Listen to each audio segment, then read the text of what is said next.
It's okay to feel that way, it's okay to cry. Chris Bird huwa kantawtur Malti. Ilu jgħix Los Angeles b'karriera stabbilita għal sena.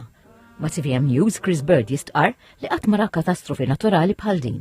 Flimkien ma' s-sieħba tiegħu kellhom jevakwaw minn djarhom ħabta u sabta. It was like 100 miles per hour winds. So for the entire evening, like our house was shaking, the palm trees were smacking against the side of our house.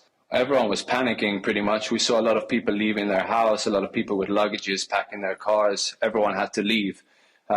Basically, there's like an amber alert over here where just your phone goes off, which alerts you, telling you like evacuate now. In the middle of the road, there was like a black cloud on top of us.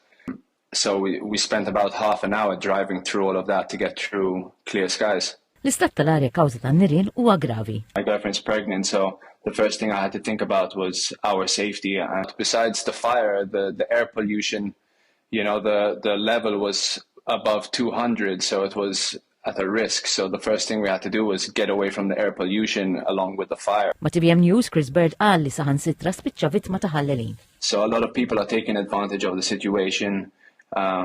They're burning down areas just so people evacuate so they can rob the houses and loot the houses. In fact, we even had someone steal our packages outside of our house. The city holds a place in my heart, and it's really terrible to see what's happening.